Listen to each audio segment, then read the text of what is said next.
সব latest update পেতে subscribe করুন আমাদের চ্যানেলে আর বেল আইকনে ক্লিক করতে ভুলবেন না।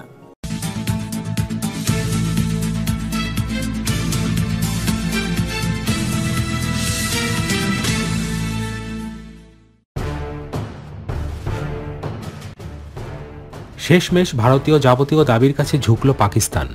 আগামীকাল মুক্তি পাবেন পাকিস্তানে ধৃত ভারতীয় উইং কমান্ডার অভিনন্দন বর্তমান। তাকে ওয়াগা সীমান্ত দিয়ে নিয়ে আসা হবে। এদিন এই ঘোষণা উঠে আসে পাকিস্তানের প্রধানমন্ত্রী ইমরান খানের তরফে। তিনি জানান যাতে দুদেশের মধ্যে যুদ্ধতৎপরতা বন্ধ হয় ও উত্তেজনা থেমে যায়, সেই হেতুতেই এই পদক্ষেপ। এটাকে শান্তির পক্ষে বার্তা বলে দাবি করেছেন ইমরান খান।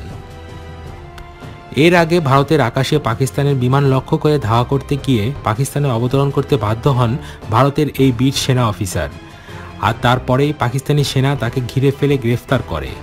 উল্লেখ্য, এই ঘটনার পরই ভারতের তরফে বায়ুসেনা কমান্ডারকে মুক্তির জন্য পাকিস্তানের উপরে চাপ দেওয়ার পালা শুরু হয়। পাকিস্তানের জিও টিভির সূত্রে সেদেশের বিদেশমন্ত্রী শাহ মোহাম্মদ কুরেশির বয়ান সামনে এনে বলা হয়, দুদেশের মধ্যে উদ্বেগ কমলেই তবেই বায়ুসেনা কমান্ডারকে ফেরানো হবে। কুরেশি বলেন, আমরা আটক ভারতীয় বায়ুসেনা কমান্ডার অভিনন্দন বর্তমানকে ফেরাতে চাই। যদি দুদেশের মধ্যে শান্তি ফেরে তবেই। আমরা ইতিবাচক সদুত্তরের জন্য তৈরি রয়েছি। উল্লেখ্য, এর আগে ভারত জানিয়েছিল উইং কমান্ডার অভিনন্দনকে ফিরিয়ে আনতে কোনো রকমের দর কষাকষি বা শর্ত মানবে না দিল্লি। বিনা শর্তে পাকিস্তান যেন ফিরিয়ে দেয় উইং কমান্ডার অভিনন্দনকে, এমনই দাবি করেছিল ভারত। আর সেই দাবি মেনেই আগামীকাল পাকিস্তান ফেরত পাঠাচ্ছে উইং কমান্ডার অভিনন্দন বর্তমানকে।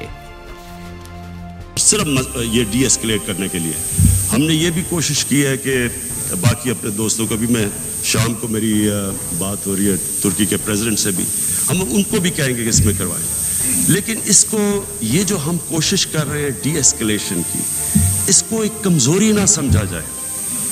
हिंदुस्तान का पायलट हमने पकड़ा हुआ है, हम एज ए पीस जेस्टर हम उसको कल रिहा करने लगे हैं हिंदुस्तान को।